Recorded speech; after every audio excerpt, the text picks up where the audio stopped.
ikaw nag-i-interview. Totoo. How does it feel na ikaw naman ang tatanungin? I'm excited because it's you. And it's always exciting to do something for the first time. You know why? I don't know what's gonna happen. And that excites me. Totoo. Anything that's uncertain, anything that's unknown, anything that makes me fidgety, unfamiliar, excites me. Di ba, kasi naiisip ko lang, di ba, every single day, like you did it on a daily basis, na nag-i-interview ka ng mga tao, may konting ano ba yan? May konting kaba? Is there a certain sense of anxiety na ikaw naman ang tatanungin? Baka mamaya may mga tanong na hindi mo na-expect na tanungin. Hindi ka ba? The excitement is correct. Yung ka ba kasi, naubos na? You know why? Because I'm very comfortable. I used to be nervous because you go for perfection. I have to say the right things. Kailangan tama ang sagot ko. Kailangan matuwa kayo. Kailangan magustuhan ni Luis. It took a journey to get to where I am today, kung saan pag matapilok po ang aking dila, ang E maging I, ang O maging U, dahil waray ho ako, I'm okay, I'm fine. So, hindi madali yung navigation nung distance na yon. So, nawala na ako because I don't think I speak and I do interviews both as an interviewer, as an interviewee, not running after pleasing anyone. I've come to the point when this is who I am. What you have to offer, take it, love it, or leave it. That's right. Walk away, embrace me. You have the right to do anything. I'm okay. Tanong ko sa'yo. Of having started a career during the time, medyo meron pang may leeway ka ba? Correct. Oo, yun. But I was very bad. I was very bad when I was starting doing hosting and interviewing jobs. I was remember, Luis, hindi naman ako interviewer. I was a manager. I was a talent manager. I still am. I was a publicist. I came from the theater where I worked with Lola, with Tita Ninita. So, yun ang aking mundo. Nung inilagay ko sa television, I was totally clueless. Totally clueless.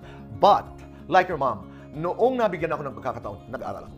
Nag-aaral. Pinanood ko lahat ng klase ng interviews, nagbasa ko ng lahat ng pwedeng basahin, nag-homework na ako. I was watching the bad and the good para malaman ko kung paano gawin yung trabaho. Ang tawag sa'yo, and of course, well-deserved, King of Talk. Kung may ibang moniker kaya para sa'yo, ibang title para kay Tito Boy, what would it be? Pole dancer. Sobrang galing mo, kahit lagyan mo ng mantika, kayang-kaya mo pa. Ay, hindi. Kakapit at kakapit. Nasa taas pa rin ako. Oo. Kung hindi king of... I don't even know how it started. I haven't talked about this. I don't even know who gave me that title. Hindi ko alam paano nag-umpisa. Hindi ko alam kung sinong napakabuting tao. Not that I subscribe, not that I live waking up in the morning and saying I am the king of talk. Pero I realized as a brand specialist that it became easier because I had a title. I had a title. It is important. It doesn't define my work. It doesn't define who I am. It doesn't define how I live. But in the context of branding, malaking tulong yun. Pero merong mga aspeto ng buhay ko, katulad nung tagyawat sa likod ko na malaki, that I keep to myself. Alam mo, Luis, somebody once said that the power of a powerful man is defined not by his power, but by the things that he can keep to himself. Wow! Pero yun yung sinasabi natin, na no matter how public you are, no matter how big that spotlight is, meron at meron ka na ikaw lang at ang sikmura mo at ang Diyos ang nakakaalam. Tama. That's tough. Yeah. That's really tough. Kasi ako ang nakatulong. Dahil I became very public, I took on a public job. Pero yung purpose ng buhay ko was my mother at home. Ang compass ko, nanay ko, up to now, in life and in death, she has remained my moral compass. May mga pagkakataon I catch myself making decisions. Ang tanong ko pa rin, pag buhay ang nanay, ano kayong sasabihin? Matutuwa kaya ang nanay ko pag ginawa ko ito? Yun. So, merong mga aspeto ng buhay ko na akin lang.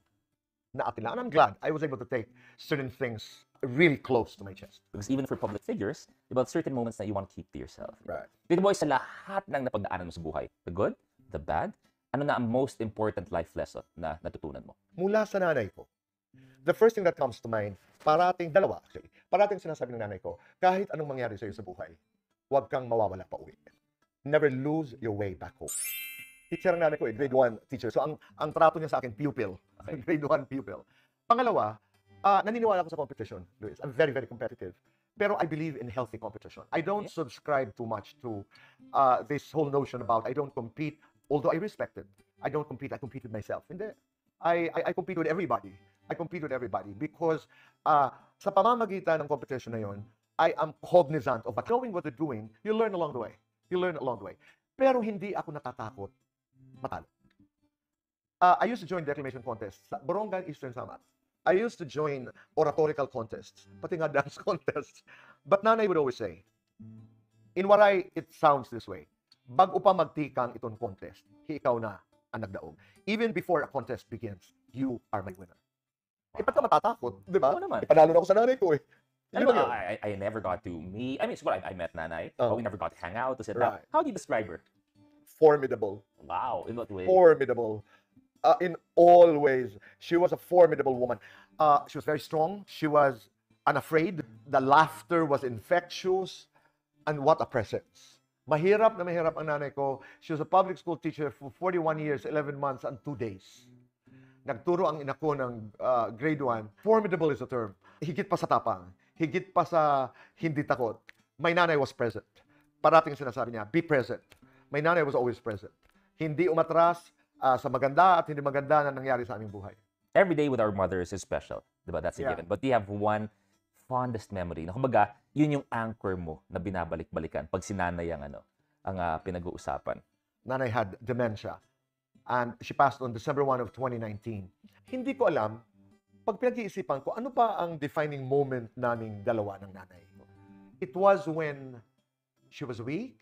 She was bound to the hospital bed. Ako'y nagpagawa po ng isang hospital bed kasi hindi na nga siya ambulatory para naikikilos namin. But what defines it is, I don't know. Iba yung connection ko sa nanay na at a point when I thought she was going to forget my name because of dementia. Alam ko na hanggang dulo ng kanyang buhay, she didn't forget my name. Wow. Kasi, pagkakatapos ng Tonight with Boy Abunda, midnight, I'd go to St. Luke's, hindi kakain hanggat hindi dumadating ang kanyang anak. But nanay was not, hindi na nagsasalita, hindi na nakipagkwentuhan. She was alive. I mean, I would wake her up. Pero hindi kakain hanggat hindi ako dumadating. And then, alam niya, pag sinasabi ko, nanay, dito na ako, alam niya ang kanyang anak na si Boy ay naroon na. I don't know why I keep going back to that experience as a defining moment of my relationship with nanay. Siguro, dahil noong hindi na siya kasing lakas physically, noong siya'y inaatake na ng dementia, kumapit na lang kami doon sa kung anuman ang pwedeng umandar. And at that point, I thought he was living to the heart. Di ba? Yung, hindi ka pwedeng hindi makilala ng nanay mo. Pag puso na ang pinairal. There was a time I would be talking to her, hindi naman siya sumasagot sa akin. Nanay, alam mo ba ang mga nangyari ngayong araw? Alam mo, Nay, ganito ang gagawin ko. Alam mo, Nay, si Mana, ang aking kapatid, ganito, magsusumbong ako, ganito ang ginawa nila, etc. There were moments when I'd tell her stories that were sad, siguro. Kikita mo lumuluha. Oo, lumuluha. So sabi ko, ay, ang nanay, ipinagpapatuloy pa rin niya yung kanyang, kasi we love to talk. We love to do conversations about anything and nothing. Pareho kami madaldal. Pero, kahit kailan, Luis, hindi ako sumagot sa nanay ko pag galit. Na pag sumagot ako sa nanay ko, impyerno ang tuloy ko. Ah, wow. Totoo yun. Okay. That was so present in my mind. Ako, I just want to add din, we're on the same page. Na despite kung gaano ako kadaldal, No? I can honestly say na never ako sumagot ng pabalang kay mommy. As in, looking back, I mean, of course, minsan you talk, you may argue, pero yung sabihin mong pabalang talaga na sagot, parang never ko siya ginanon. Ako din. Sa daldal kong ito, sa tapang ko rin ito, sa lakas ng loob kong ito, hindi. Hindi ko nagawa yun. Ang galing, because what you said na despite what nanay was going through, it was her love for you and your love for her that kept her going. Yeah. And it was there all throughout. Yes. At She died in my arms at 3:48 in the morning of December 1. Dito namatay ang aking nanay. It was a difficult experience, pero huwag niyo overreact. it's okay. Yeah, it was hard. It was difficult. Pero it was so painful. Alam mo, Luis, yung pakiramdam na to be gutted, alam mo yun, yung para kang hinihiwa, buong katawan mo, thank you, buong katawan mo, parang yung hinahati ka. Ganun ang pakiramdam mo. Wala, hindi ka nagfa-function intellectually, mentally, emotionally, nung nawala ang nanay. And I was dealing with the pain. Sakit. Bago ako umalis ng bahay, before this conversation, I had to say, Nay, bye. Ngayon, sanay na ako eh. Pagdadating ng bahay, Nay, dito na ako. Naging bahagi ko na. And I always share this with my relatives. Sabi ko, ayoko mawala yung pain. Ayoko mawala yung pain. Because for as long as I live, I want this pain to be part of my life. Because this is the only thing that connects me to my mother. It's an acknowledgement of your love for each At other. saka, yan ang nagpapabuhay. Ayokong mawala. Umiiyak ako, kahit saan, pag naalala ko, umiiyak ako. Ngayon, I haven't been to my Lipa rest house in about, 2 years? Siguro 1 year and a half, di ko, tagal. Alam ko, pagbalik ko doon, I built her a small chapel. Kita ko yun. Alam mo, pagbalik ko doon, alam ko, iyak ako. Pero, hindi ko na pinipigilan. Sige lang. Because, even in death, she remains my moral compass, and even in death, she remains present in a good way, not in macabre way. In a good way, she remains present in my life. Thank you for that story, Tito Boy. Thank you very much. Okay. Ano natin, nag-prepare ako ng mga top 10 para sa iyo, Tito Boy. Okay. Nag-prepare mga top 10 para sa iyo. Ito, pinag-usapan namin to ng buong pamilya ko, paano tatanungin. So, mag-ready ka, kasi kami na hot seat mo. Hindi pa to fast talk, ha? Hindi pa to fast talk. Top 10. Sa lahat naman ng interview mo, sa mga shows mo, current and past, sino pinaka-favorite mong na-interview and why? Pag nakita mo siya na, sinong guest natin for this coming week, you always look forward to that interview. Tough, ha? That's really tough, Luis. Hindi, marami. Oo. Pero wala ako, because the real answer to that is, bawat interview mo ay parang libro. Iba ang takeaway mo. At hindi ho ito pagpaka-safe, ha? Yeah. I have favorite interviews. I have favorite interviews. Pero wala talaga ako single interview that stands out. Alam mo kung sinong nasa isip ko ngayon? Sarah Jessica Parker. Okay. Only because I went to that interview of Sarah Jessica, I was given 12 minutes. Tapos, in advance nila yung schedule. Gano'n naman pag mga junkets, di ba? Ibig sabihin, instead of 4 o'clock, they made it 3 o'clock. So I was told late, tumakbo ako doon kung saan kami mag-uusap. So I had 6 minutes remaining. Pag nag-i-interview tayo, Luis, naghahanda tayo. Nagbabasa tayo, nagtatanong, tumatawag sa mga kaibigan, sa lahat. So I sat down in front of her and I started to do the conversation. 6 minutes and I said, thank you, Miss Jessica Parker, because I've had my 6 minutes. She said, no, sit down. You can continue. I said, no. Wow. Kasi may mga sumusunod, di ba? No, I can't. Like, I don't know why I thought of her. Yeah, tough interview dahil Hollywood star. Another one, there's this nun. I was doing private conversations, si Sister Christine Tan. She came to the show, tinanong niya ako, sino ka? Off-air, 2 minutes to air yata, pinaupo na siya. Sabi, po si Boy Abunda, I'm doing your interview. Pasensya ka na, hindi ako nakakapanood ng telebisyon. Ako ay nakabase sa Leverisa, isang area kung saan pinagsisilbihan ko ang mga mahihirap. Sabi niya, bakit ba tayo mag-uusap? Sabi ko siguro dahil... Gusto ko yung bakit tayo mag-uusap. Totoo, sabi ko siguro dahil, sister, I think you're raising funds and your congregation wants to know lahat ng ito. Ito stuff, Luis. The first 12 minutes, the first body, that was the longest body I've had on television. Dahil one word, kumusta po kayo mabuti? Ano ang ginagawa mo? Ano nagsisilbi sa mahihirap? Bakit gusto ko? How do you survive? Wow. No, and na hindi siya, kumbaga, that's just her. No. Hindi siya nagtitipid talaga. Ganun lang talaga siya. No, not at all. But that was the biggest challenge in my interviewing career. Wow. Na para bagang, paano ako mabubuhay dito? Iikutan mo. I spoke about, kasi armed ka, equipped ka with research, di ba? Yes. Sister Christine, galing po kayo sa isang may kayang pamilya. Bakit niyo po pinili magmadre? Gusto ko. Okay. So, ano po yung ganon? Until she started to speak about love. That's how you broke the wall. Love of Jesus, pinabayaan ko. I made her talk about love of God, etc. And I learned so much. And then, I started to relax. Na-in love ho kayo sa isang lalaki bago ho kayo nagmadre. Abay, oo naman. Ayun. Sabi ko, we will be right back.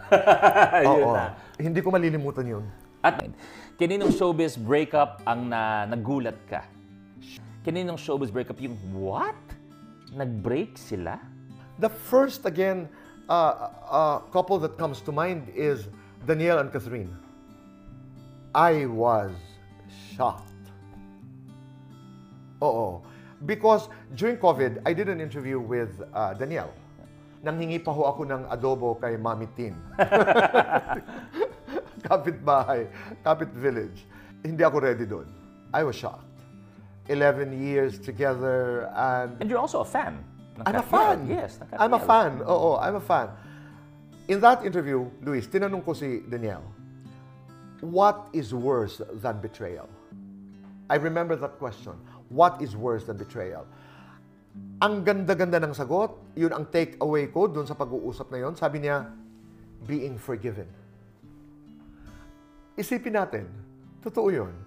Yung to be forgiven na parang, wow, naintindihan ako, napatawad ako pagkatapos ng kasalanan ko. I realized that. It triggered a long conversation I had with Bong. Sabi ko, oo, no? Come to think about it. So, having come from that interview, akala ko, it was going to go smooth. Hindi pala. It was a misreading. Parang babalikan ko lang, and I'm sure you get this kay nanay, I'm sure. Pag kunwari may atraso tayo sa mga nanay natin, di ba?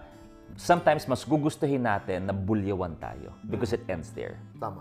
Pero for example, bagsak ka, tapos sabihin ng nanay mo, it's okay, I forgive you. Mas masakit yun. Kasi there's a bit more behind it na siguro it's more of disappointment.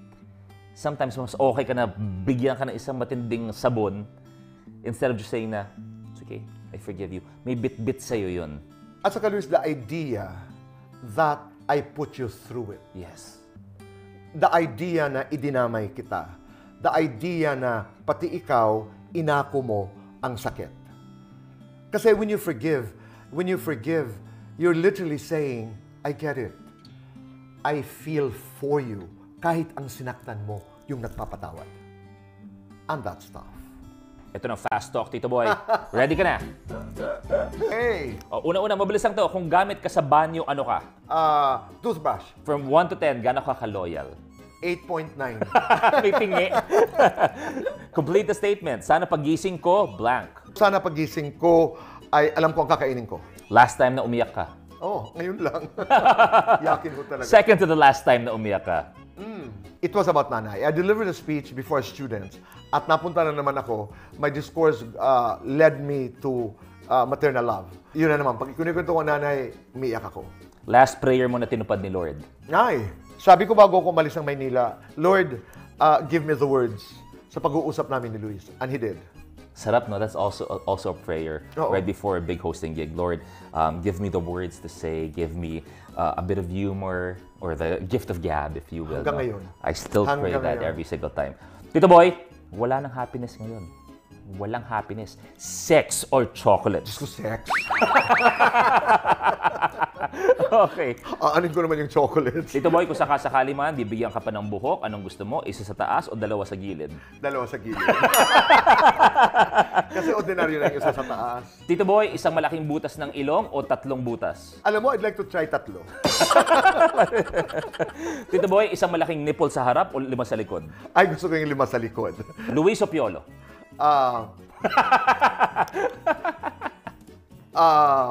Nahirapan. Ako nag-i-interview siya, pagbigyan mo naman ako. Ay, hindi, Luis. Luis ang pipiliin ko. PJ, naiintindihan mo yan. Tito Boy, thank you. Thank you for being, although I never took your classes, thank you for being a mentor. Thank you for being a friend to me, to Jessie, to my family. And thank you for being an icon na for us hosts, na it's easy to look up to you because hindi ka maramot. Hindi ka maramot sa alam mo, hindi ka maramot sa napagdaanan mo, and you're more than willing to share so that everyone excels. And Tito Boy, I will end the show with a few words of wisdom. So minsan, hindi nila alam kung ano talagang pinagdaraanan mo. Minsan, hindi po nila alam kung gaano talaga kasakit. Minsan nagtataka sila kung ba't yung lumalayo. Hindi nila alam kung gaano kahirap talaga. Pero minsan, kailangan mo talagang lumayo. Minsan, hindi nila alam kung bakit parang ilag ako sa tao. Minsan, malayo ka, lumalayo ka dahil may dahilan ka. Minsan, hindi kumpleto ang iyong pakikiharap sa tao. Minsan, hindi kasing higpit ang iyong pagyakap. Kasi may pigsa ako.